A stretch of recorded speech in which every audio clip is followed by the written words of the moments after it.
Pour aller plus loin dans certaines décisions du Conseil des ministres de ce jeudi, le ministre en charge des ressources animales et halieutiques est notre invité. Monsieur Somango Koutou, bonsoir. Bonsoir Fousseni. Merci de venir répondre à nos questions. La grippe aviaire, désormais boutée hors du Burkina, qu'est-ce qui fonde ce constat? Il faut dire qu'effectivement, depuis 2015, nous avons assisté à la réapparition de cette maladie très contagieuse.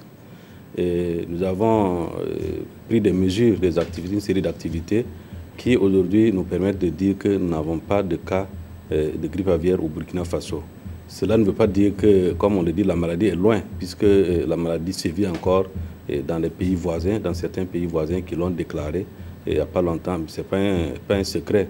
Le Niger vient de le déclarer, le Ghana l'avait déclaré, la Côte d'Ivoire est encore en gestion de sa crise, donc il faut encore de la vigilance.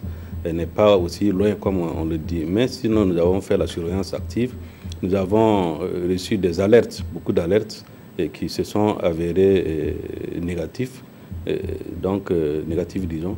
Donc nous pouvons dire qu'aujourd'hui, en tout cas, nous pouvons consommer nos poulets tranquillement, mais avec toute la vigilance.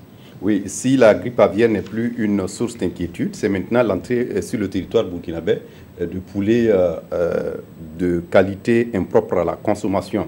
Le dernier cas en date, c'est la semaine dernière, cette saisie à la gare de l'Est de Ouagadougou. Qu'est-ce qui peut expliquer cela?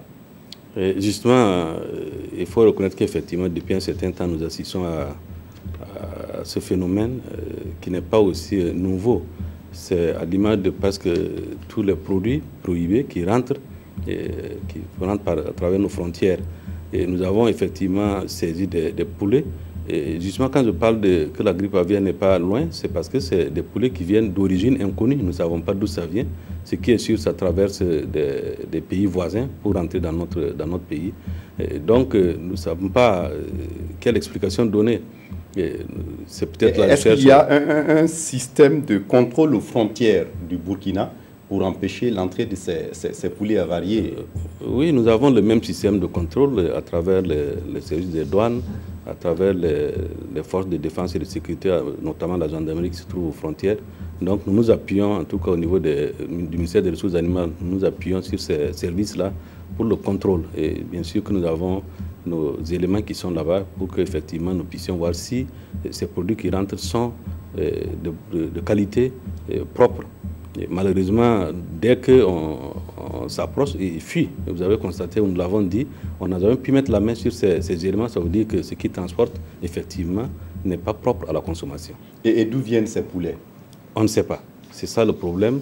Et quand on regarde les cartons, les emballages, il n'y a aucune indication précise de l'origine, ni même de la qualité. Nous n'avons pas de date de production, nous n'avons pas de date de péremption.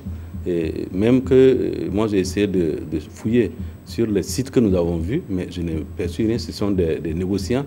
Et donc ce n'est même pas des producteurs de poulets. Et nous les recevons, nous ne savons pas l'origine du tout. On parle de poulets impropres à la consommation, mais est-ce que la toxicité de ces poulets est établie? Oui, je pense que nous, notre problème, c'est le fait même de ne pas savoir d'où ça vient, et ce que c'est. Nous voyons seulement que c'est des poulets, mais donc même quand on va de visite ou même au toucher, nous sentons que c'est des aliments qui sont vraiment très dangereux, puisque ça dégage d'avoir une odeur qui est un peu cachée, parce qu'il y a tout un produit qui recouvre ces poulets, ces produits, à travers les imperméables. Donc nous savons que déjà, nous n'avons même pas besoin de chercher à analyser. Le fait même que c'est déjà des poulets sans origine, sans certificat, sans papier, c'est que c'est impropre à la consommation. Oui, mais que risquent ceux qui s'adonnent à ce trafic? D'abord, je crois qu'en matière judiciaire, il y a quand même une loi qui réprimande ceux qui font de l'importation frauduleuse. Et je ne sais pas, je ne suis pas un érudit en droit, mais je sais qu'il y a quand même des mesures qui sanctionnent ce type d'activité. Et au niveau de chez nous, si jamais ils sont pris, je sais qu'il y a aussi, peut arriver à retirer les agréments s'ils en ont, parce que comme on n'a pas encore pu mettre la main sur eux, on ne sait même pas s'ils ont des agréments. Même quand ils parlent de papier qu'ils possèdent, nous n'avons jamais pu mettre la main sur quelqu'un qui nous présente, qui soit capable de nous présenter un papier. Et pour terminer, Monsieur le ministre, au regard de la multiplication de ces cas, quelles sont les mesures qui sont prises pour contrecarrer ce trafic? Pour le trafic, je crois que nous allons toujours intensifier cette collaboration entre le ministère, mon ministère, et les forces de défense et de sécurité. Et puis effectivement, intensifier notre appel à la population, les consommateurs. Donc c'est surtout eux qui peuvent nous alerter sur ce qui se passe dans notre territoire et dans les marchés. Et la dernière fois, ce sont des consommateurs qui ont pu nous alerter. Et nous comptons sur eux, intensifier cette collaboration. Et effectivement, comme nous l'avons signifié au gouvernement, et demander qu'on puisse endurcir les mesures de sanctions, des mesures de sanctions, afin qu'effectivement, si on arrive à les appréhender, que ce soit des exemples que personne ne voudra suivre. Monsieur Somango Koutou, merci d'être venu répondre à nos questions. Merci à vous aussi. Je rappelle que vous êtes ministre en charge des ressources animales et halieutiques du Burkina.